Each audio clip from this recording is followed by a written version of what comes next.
Dear students, ഇന്ന് നമ്മൾ പഠിക്കാൻ പോകുന്നത് pollution, ozone layer depletion and global warming. ഇത് എൻവിറോൺമെൻറ്റൽ എഡ്യൂക്കേഷൻ്റെ ഭാഗമായിട്ടുള്ളതാണ്. Chapter number 9. പൊല്യൂഷൻ, മലിനീകരണം, ഗ്ലോബൽ വാർമിംഗ്, ആഗോളതാപനം, ഓസോൺ ലെയർ ഡിപ്ലീഷൻ, ഓസോൺ പാളിയിലുള്ള വിള്ളൽ. അത് നമുക്ക് ഇത് പൊല്യൂഷൻ നമ്മൾ ഡിഫൈൻ ചെയ്യുകയാണെങ്കിൽ, ഇംഗ്ലീഷിൽ പറയുകയാണെങ്കിൽ, pollution is any undesirable change in the quality of physical, chemical and biotic substances like air, water and soil. ഇതിനാണ് പൊല്യൂഷൻ അഥവാ മലിനീകരണം എന്ന് പറയുന്നത്. അതായത് ഭൗതികമോ രാസികമോ ജൈവികമായിട്ടുള്ള എന്തെങ്കിലും മാറ്റങ്ങൾ അന്തരീക്ഷത്തിൽ വായു, ജലം, മണ്ണ്, ഇതിലേതെങ്കിലും ഒന്നും ഉണ്ടാകുന്നതിനെയാണ് പൊല്യൂഷൻ എന്ന് പൊതുവെ പറയാം. ഗ്ലോബൽ വാർമിംഗ്, ആഗോളതാപനത്തിനെ ഡിഫൈൻ ചെയ്യുകയാണെങ്കിൽ, it is the increase in the average temperature of the earth due to greenhouse effect. ഹരിതഗ്രഹ പ്രഭാവം എന്ന് പറയും. ഗ്രീൻ ഹൗസ് ഗ്യാസസ്, അതായത് carbon dioxide, water vapour, methane, nitrous oxide തുടങ്ങിയവയൊക്കെയാണ് ഗ്രീൻ ഹൗസ് വാതകങ്ങൾ, ഹരിതവാതകങ്ങൾ എന്ന് പറയും. ഈ ഹരിതഗ്രഹ വാതകങ്ങൾ മൂലമുണ്ടാകുന്ന ഭൂമിയിലുള്ള ആവറേജ് ടെമ്പറേച്ചർ, ശരാശരി ഊഷ്മാവിൻ്റെ വർധന, അതാണ് ആഗോളതാപനം. ടെമ്പറേച്ചർ വർദ്ധിക്കുക, ബ്രീഫായിട്ട് പറയുകയാണെങ്കിൽ ടെമ്പറേച്ചർ വർദ്ധിക്കുക, അതാണ് ഗ്ലോബൽ വാർമിംഗ്. പിന്നെ ഓസോൺ ലെയർ ഡിപ്ലീഷൻ എന്ന് പറയുന്നത് ഓസോൺ പാളിയിൽ വിള്ളൽ ഉണ്ടാവുക. അത് നമുക്ക് അതിലേക്ക് വരാം. അപ്പം ഗ്ലോബൽ വാർമിങ്ങിൻ്റെ ഫലമായിട്ടാണ് ഓസോൺ ലെയർ ഡിപ്ലീഷൻ ഉണ്ടാകുന്നത്. മലിനീകരണം മൂലമാണ് ഗ്ലോബൽ വാർമിംഗ് ഉണ്ടാകുന്നത്. ഗ്ലോബൽ വാർമിംഗ് മൂലമാണ് ഓസോൺ പാളിയിൽ വിള്ളൽ ഉണ്ടാകുന്നത്. അപ്പോൾ ഗ്ലോബൽ വാർമിങ്ങിൻ്റെ എഫക്റ്റ് എന്താണെന്ന് വെച്ചാൽ, rising the global temperature causes to rise sea level. പൊതുവെ അന്തരീക്ഷത്തിലെ ടെമ്പറേച്ചർ കൂടുമ്പം കടലിലെ വെള്ളം തിളച്ച് കടൽ ജലത്തിൻ്റെ ജലനിരപ്പ് ഉയരാൻ സാധ്യതയുണ്ട്. അതാണ് ഒരു ഫലം. പിന്നെ melting of glaciers, snow mountains and polar ice caps. ധ്രുവപ്രദേശങ്ങളിലെ മഞ്ഞ്, അതേപോലെ തന്നെ സമുദ്രത്തിലുള്ള മഞ്ഞുമലകൾ, ഇതെല്ലാം ടെമ്പറേച്ചർ കൂടുമ്പോൾ സ്വാഭാവികമായിട്ടും ഉരുകും. അപ്പം ജലനിരപ്പ് അവിടെയും വർദ്ധിക്കും. പിന്നെ ചേഞ്ച് ഇൻ റെയിൻഫോൾ പാറ്റേൺ, മഴയുടെ ലഭ്യതയിൽ മാറ്റങ്ങൾ ഉണ്ടാകാം. Water bodies will be contaminated with salty water. Water bodies എന്ന് പൊതുവെ കൂടുതലും ശുദ്ധജലവും കടൽജലമാണ്. കൂടുതൽ 75% കടൽജലമാണ്. കറക്റ്റ് പറയുകയാണെങ്കിൽ കുടിവെള്ളം 1% മാത്രമേ ഉള്ളൂ. അപ്പോൾ ഇത് കണ്ടാമിനേറ്റ് ആയി പോവുക. പിന്നെ മൈഗ്രേഷൻ ഓഫ് ഹ്യൂമൻ പോപ്പുലേഷൻ, അപ്പോൾ ജനങ്ങൾ കൂടുതലും നല്ല മലിനീകരണം കുറഞ്ഞ സ്ഥലങ്ങളിലേക്ക് മാറിപ്പോയി. അതിനാണ് മൈഗ്രേഷൻ എന്ന് പറയുക, ദേശാടനം ചെയ്യുക. ഇതെല്ലാം തന്നെ ഗ്ലോബൽ വാർമിങ്ങിൻ്റെ ഫലമായിട്ടുണ്ടാകുന്നതാണ്. അപ്പോൾ global warming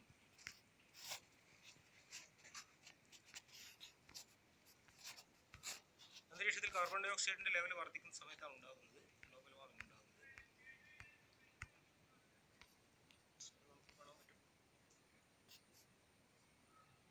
methane gas, CH4 methane ഗ്യാസാണ്.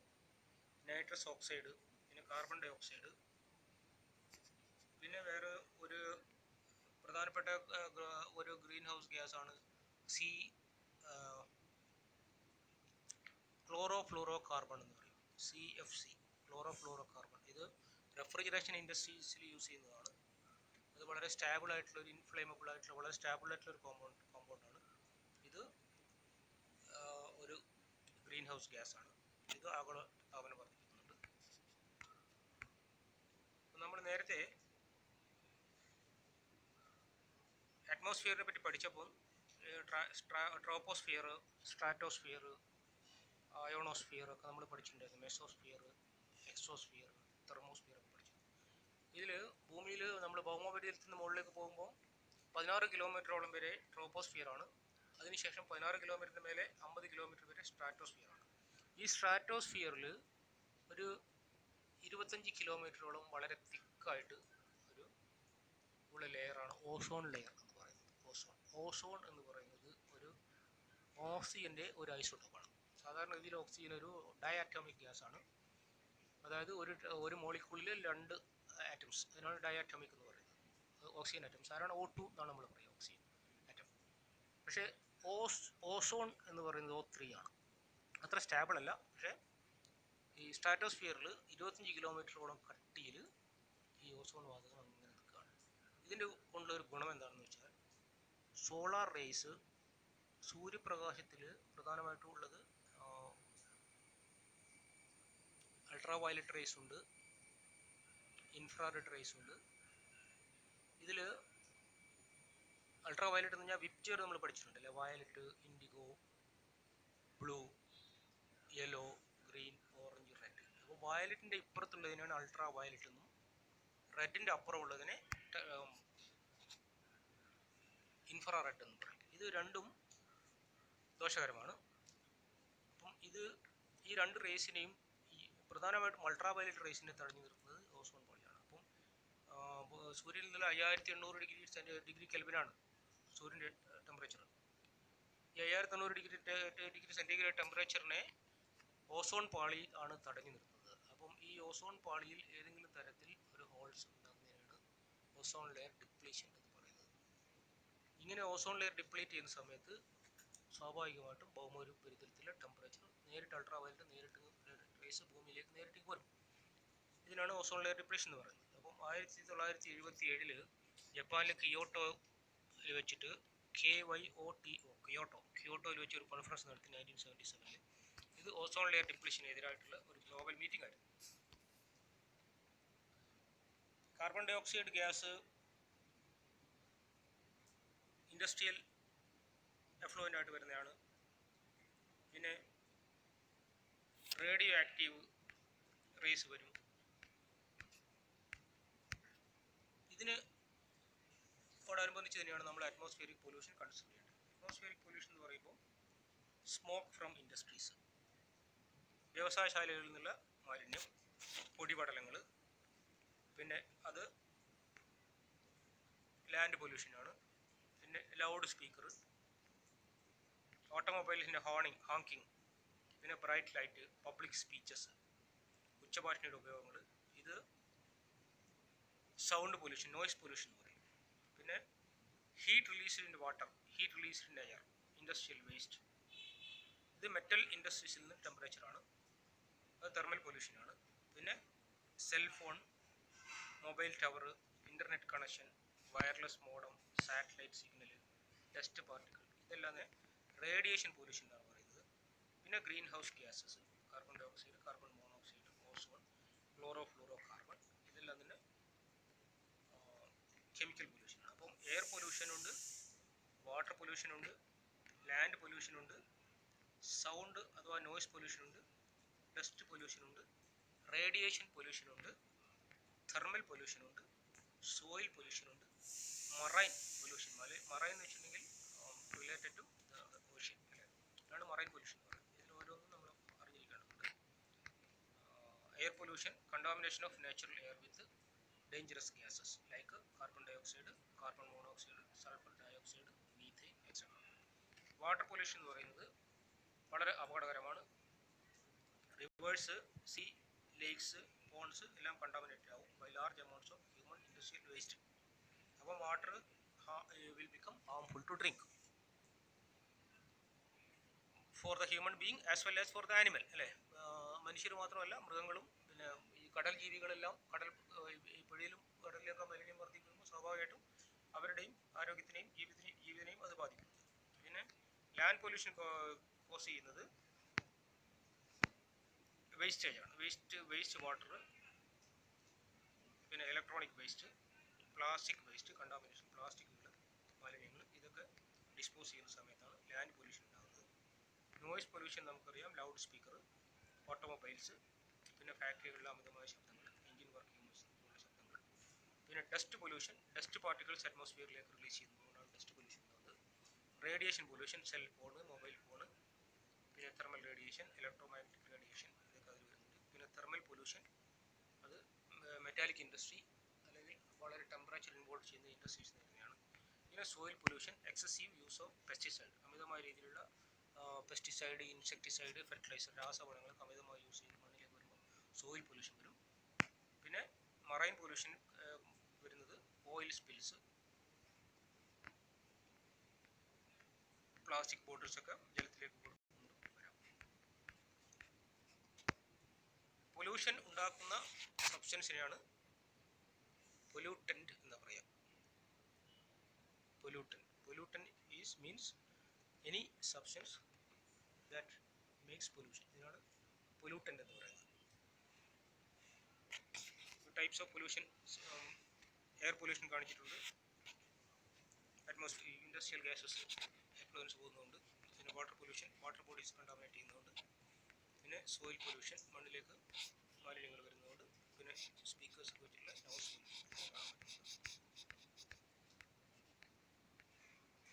ഇതിൽ ഓരോന്നിൻ്റെ കാറ്റഗറിയിൽ നമുക്ക് മാച്ച് ചെയ്യണം.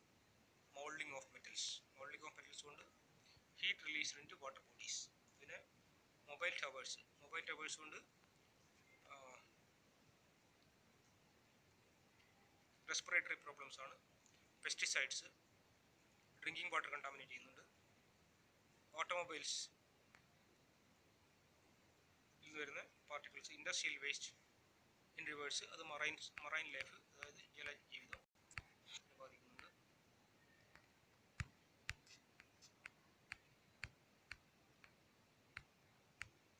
ഇനി നമുക്കത് ഡിസ്കസ് ചെയ്യാനുള്ളത് പ്രിവെൻറ്റിംഗ് എൻവിറോൺമെൻറ്റൽ പൊല്യൂഷൻ. 3 R's ഇത് വളരെ ഇമ്പോർട്ടൻ്റ് ആണ്. 3 R's.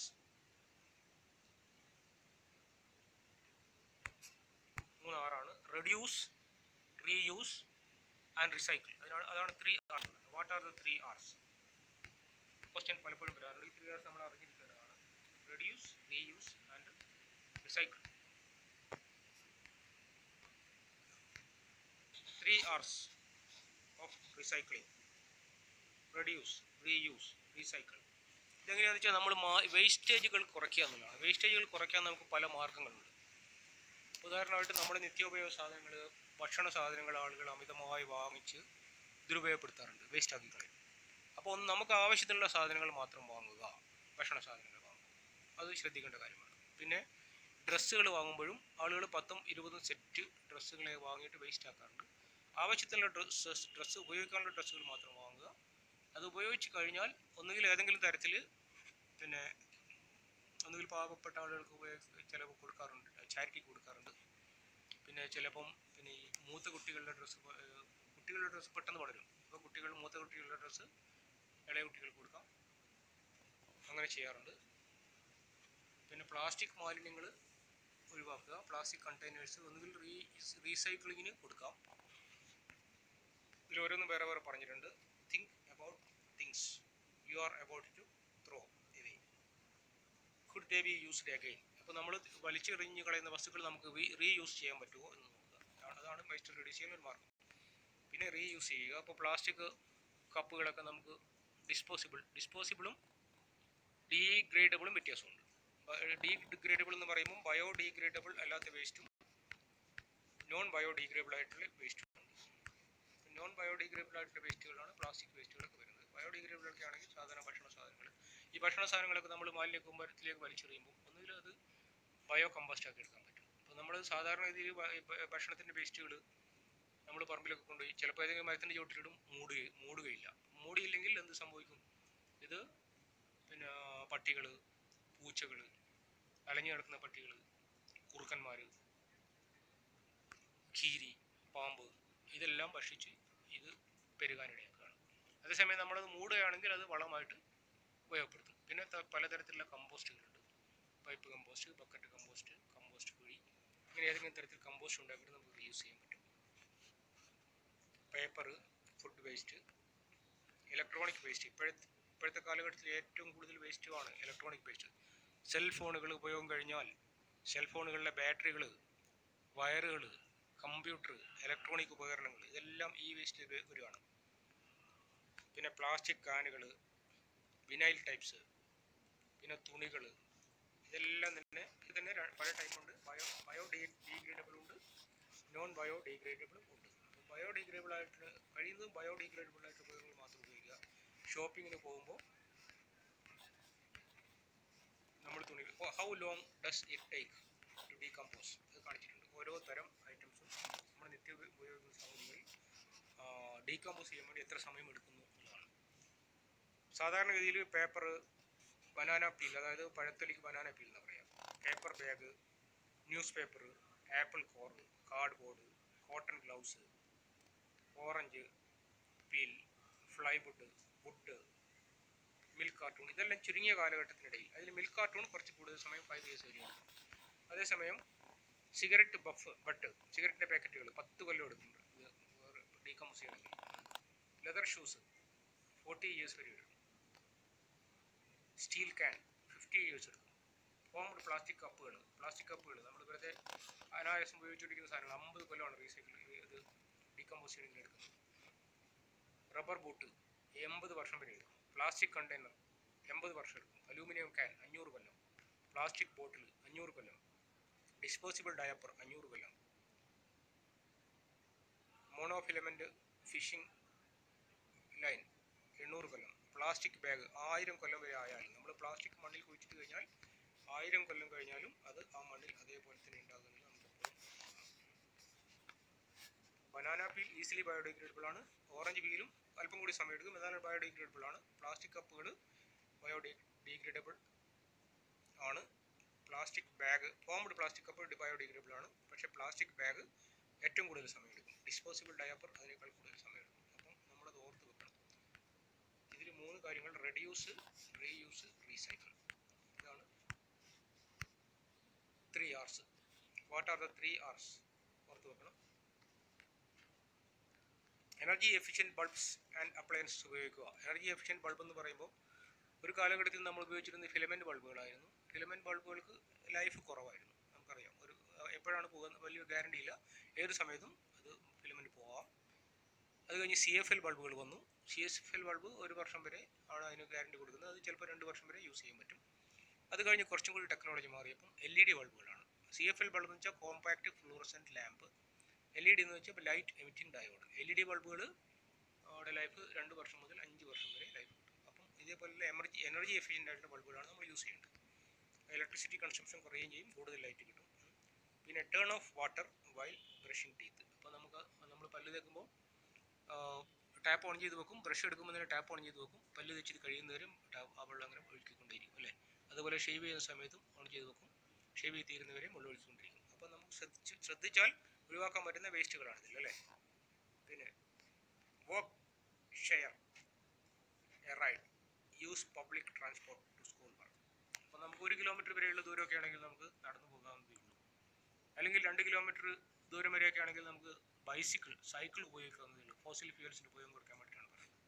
അതല്ലെങ്കിൽ 2-3 ആളുകൾ പോവുകയാണെങ്കിൽ ഒന്നുകിൽ അത് ഷെയർ ചെയ്യാം, ഒരുമിച്ച് പോകാൻ പറ്റും. ഇപ്പോൾ 2 പേർക്കാണെങ്കിൽ 2 വീലറിൽ 2 പേർക്ക് പോകാൻ പറ്റും. പിന്നെ പബ്ലിക് വാഹനങ്ങൾ, ആൾക്കാരെല്ലാം 10-50 ആൾക്കാർ 2 വീലറിൽ പോകുന്നതിന് പകരം ഒരു ബസ്സിൽ പോകുന്നതാണെങ്കിൽ അത്രയും ഫ്യൂൽ സേവ് ചെയ്യാൻ കഴിയും അല്ലേ. Use cloth bags four carrying groceries and refuse store bags. നമ്മൾ കടകളിൽ നിന്നും സൂപ്പർ മാർക്കറ്റുകളിൽ നിന്ന് കിട്ടുന്ന പ്ലാസ്റ്റിക് ബാഗുകൾ ഒഴിവാക്കിയിട്ട് നമ്മൾ പ്ലാസ്റ്റിക്കുകൾ കൊണ്ടുപോകുക, അല്ലെങ്കിൽ തുണിസഞ്ചികൾ കൊണ്ടുപോകുക. ഇതൊക്കെ നമുക്ക് ശ്രദ്ധിച്ചാൽ ചെയ്യാൻ പറ്റുന്ന, വേസ്റ്റ് കുറയ്ക്കാൻ വേണ്ടി നമുക്ക് ചെയ്യാൻ പറ്റുന്ന കാര്യങ്ങളാണ്. അപ്പം ഇന്നത്തെ ക്ലാസ്സിൽ ഏകദേശം ഇത്രയുമാണ്.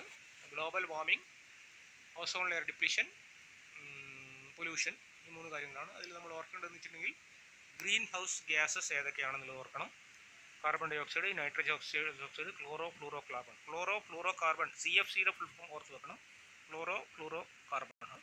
പിന്നെ ഓസോൺ എന്താണ്? ഓസോൺ എന്ന് പറഞ്ഞിട്ടുണ്ടെങ്കിൽ അത് ഓക്സിജൻ ഒരു ഐസോട്ടോപ്പാണ്. 3 ഓക്സിജൻ ഗ്യാസ് ചേരുമ്പോഴാണ് ഓസോൺ ഉണ്ടാകുന്നത്. 25 കിലോമീറ്ററോളം ദൂരത്തിൽ ഓസോൺ ലെയറിനെ പറ്റി നമ്മൾ പറഞ്ഞു. ഓസോൺ ലെയർ ഡിപ്ലീഷൻ മൂലം ആഗോള താപനം വർദ്ധിക്കും. ഇത്രയും കാര്യങ്ങളാണ് ഇന്ന് പഠിച്ചത്. Okay, thank you very much.